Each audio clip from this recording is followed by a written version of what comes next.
Gregory Peck was born Eldred. Gregory Peck on April 5, 1916, in La Jolla, California, a coastal community that would forever hold a special place in his heart. His early years were shaped by emotional turbulence, as his parents divorced when he was just 6 years old. Raised primarily by his grandmother, Peck was instilled with a strong sense of morality and discipline.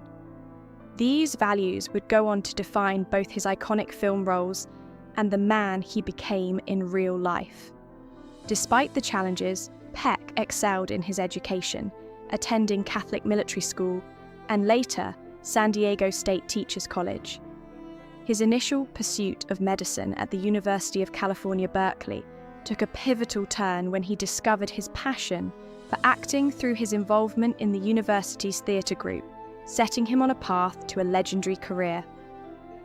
From Broadway to Hollywood, Gregory Peck's rising stardom. Peck made his Broadway debut in 1942, quickly establishing himself as a talented and refined actor. By the mid-1940s, he had made his mark in Hollywood during the golden age of cinema. Known for his towering height, noble features, and deep, resonant voice, Peck became a major presence on the big screen. His characters often embodied quiet strength and moral clarity, qualities that resonated with audiences during a time of global uncertainty due to World War II. His performance in The Keys of the Kingdom, 1944, earned him his first Academy Award nomination, signaling the beginning of a career that would span 5 decades. Peck's roles reflected his commitment to portraying characters with integrity, empathy, and resilience, and he became synonymous with nobility and wisdom on screen. The defining role, Atticus Finch in To Kill a Mockingbird. Gregory Peck's career reached its pinnacle in 1962 when he portrayed Atticus Finch in To Kill a Mockingbird, the film adaptation of Harper Lee's Pulitzer Prize-winning novel. As Finch, the principled lawyer, defending a black man falsely accused of rape in the segregated South, Peck brought to life one of the most iconic and morally steadfast characters in American cinema. His portrayal of Finch won him the Academy Award for Best Actor and became a symbol of justice, empathy, and courage. The character's steadfast morality and compassion struck a chord with audiences, and Atticus Finch quickly became a cultural hero.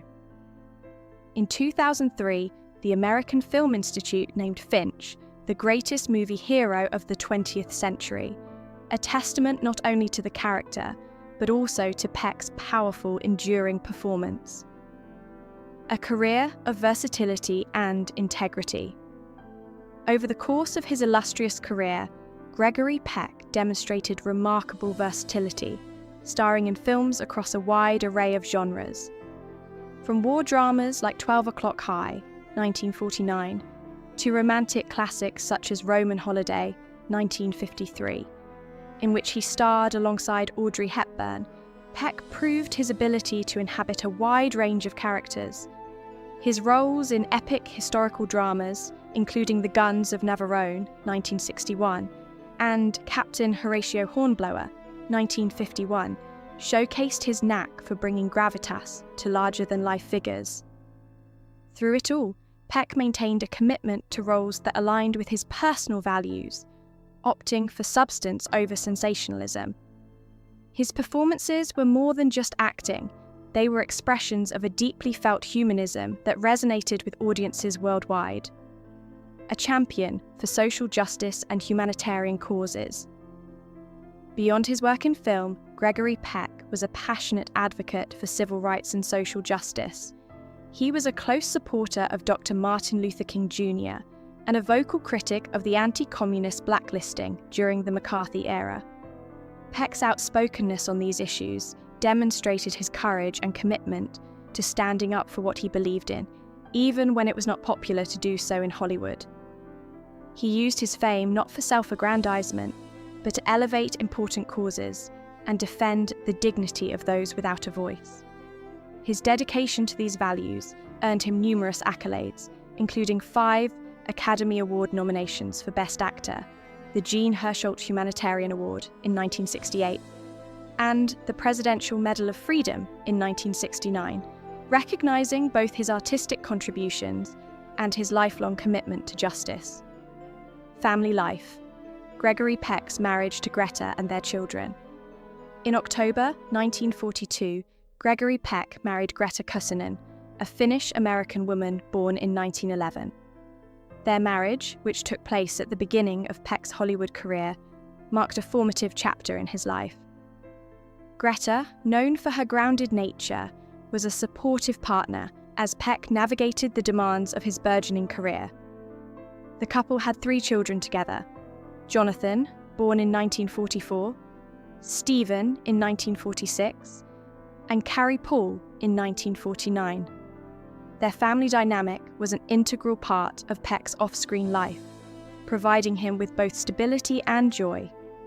However, after more than a decade of marriage, Peck and Greta's relationship came to an end, and they divorced in December 1955. The dissolution of their marriage marked a significant shift in Peck's life as he transitioned into the next phase of his personal and professional journey. A heartbreaking loss, the tragic death of Jonathan Peck. One of the most heartbreaking moments in Gregory Peck's life was the tragic death of his eldest son, Jonathan, in 1975. Jonathan's death, which authorities believed to be a suicide, devastated Peck, who later described it as the most terrible thing that has happened to me in my life. The grief of losing a child stayed with Peck for the rest of his life, and he openly admitted that such a loss was something that one could never truly overcome. The profound impact of this tragedy shaped Peck's personal life and coloured his perspective on the world. In his interviews and public appearances, Peck frequently spoke about the enduring pain of losing a child, emphasising the emotional scars that such a loss leaves behind. An affair with Ingrid Bergman, a love that endured. While married to Greta, Gregory Peck had a brief but intense affair with his co-star Ingrid Bergman while filming Spellbound, 1945. Although this relationship was kept relatively private during Peck's lifetime, he later reflected on it in a 1987 interview with People magazine. He described his feelings for Bergman with warmth and affection, saying, "All I can say is that I had a real love for her, and I think that's where I ought to stop." He explained that the affair was born out of the professional intimacy developed while working closely together on set, and though it was a deeply emotional experience, he framed it as a youthful episode in his life. Despite the intensity of the affair, Peck seemed to view it with a sense of respect, acknowledging the connection they shared, while also recognizing its place within the context of his life. The relationship between Gregory Peck and Charlton Heston. Throughout their careers, Gregory Peck and Charlton Heston came to symbolize strength, integrity, and moral clarity on the big screen. Despite their shared presence in Hollywood and similar on-screen personas, the nature of their personal relationship had always been somewhat of a mystery. In a rare interview in the 1990s, Gregory Peck broke his silence about Heston, offering a thoughtful and respectful reflection on their relationship. While they did not always see eye to eye, particularly when it came to politics, Peck spoke with admiration for Heston's conviction and the sincerity with which he carried his beliefs. Peck noted that, while their political ideologies diverged over time, he respected Heston's dedication to his causes and his unwavering integrity, both on and off screen. Gregory Peck's final years and legacy. Gregory Peck passed away on June 12, 2003, at the age of 87 due to bronchopneumonia. His death marked the end of an era in Hollywood, but his legacy lives on through his work and the profound impact he had on both cinema and society. At the time of his death, Peck was surrounded by his beloved wife, Veronique, with whom he had spent nearly 5 decades. His funeral was a deeply emotional and star-studded event, attended by luminaries from both the film and music industries, including Harrison Ford, Sidney Poitier, and Michael Jackson. The eulogy, delivered by Brock Peters, who had starred alongside Peck in To Kill a Mockingbird, reflected the deep respect and admiration Peck earned from those who knew him. His commitment to justice, dignity, and compassion, both on and off the screen, made him one of the most respected figures in Hollywood history.